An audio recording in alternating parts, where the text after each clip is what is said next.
दरबार में स्त्रियों और हिजड़ों को नचाने वाला मर्यादा पुरुषोत्तम कैसे हो सकता है? आज जो समाज श्री राम को मर्यादा पुरुषोत्तम कहता है ना, वो तो कह सकते हो एक नंबर के अय्यास थे।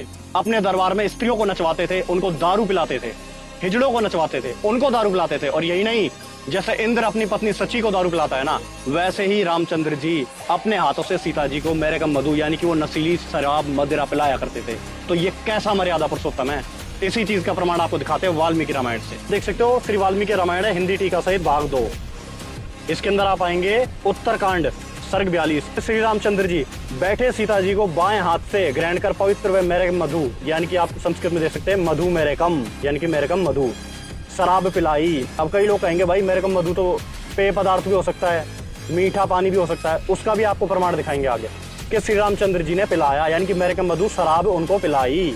जैसे सची को इंद्र पिलाते हैं, वैसे जैसे इंद्र अपनी पत्नी को दारू पिलाता है ना, वैसे राम ने सीता जी को दारू पिलाई। फिर भांति भांति के मांस खिलाया, विधिवत भांतियों के मीठे मीठे फल वहां रखे थे, उनका भी आहार करा। भाई दारू पी रहा तो चखना भी तो चाहिए।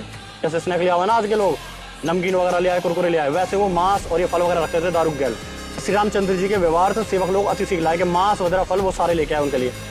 श्री रामचंद्र जी के सामने फिर नाच होने लगा। वहां पे अप्सराओं ने, किन्नरों ने यानी कि स्त्रियां थी, अप्सरा थी और किन्नर हिजड़े भी थे, साथ मिलकर किया। यानी कि वो जो नाच था, वो जो उनका डांस था ना, वो उनने करा किन्नर और अप्सराओं ने। इसके उपरांत उदार स्वभाव वाली स्वरूपवती स्त्रियों ने मदपान कर यानी कि जो नाच रही थी, उन्होंने दारू भी पी, मदपान भी पिया। नाचने गाने में अति चतुर श्री रामचंद्र जी के सम्मुख नाचने लगी, दारू पी के नाचने लगी। बताओ भाई ये कैसा मर्यादा पुरुषोत्तम है?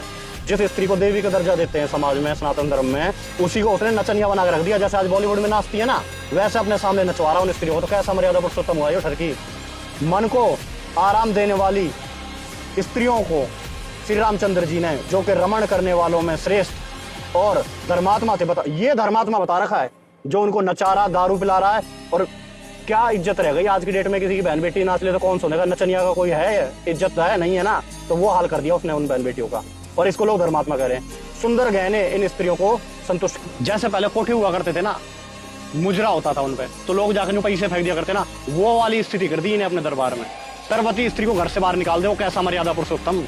आज की डेट में जो ज्यादा इसको मर्यादा पुरुषोत्तम मान रहा है ना, किसी का दामाद उसकी बेटी ने प्रेग्नेंट करके घर से बाहर काट दे तो उसे मान लियो मर्यादा पुरुषोत्तम है। आरती तार ली उसकी, नहीं कर सकते ना, तो ये हम इसे एक्सेप्ट क्यों कर रहे हैं? कबीर साहब वो पूर्ण परमात्मा है जिन्होंने पूरी सृष्टि रची है, वही आदि राम है। राम जात के ठाकुरा, कृष्ण जात अहीर और ब्रह्मा जात कुमार है, वो सबका बाप कबीर। आप यूट्यूब पर सर्च करें संत रामपाल जी महाराज यूट्यूब चैनल पे, और जाने वो तत्व ज्ञान जिससे आपका पूर्ण मोक्ष हो सकता है, आपका उद्धार हो सकता है, और आप एक सभ्य समाज के निर्माण में अपनी भागीदारी दे सकते हैं। सब्सक्राइब।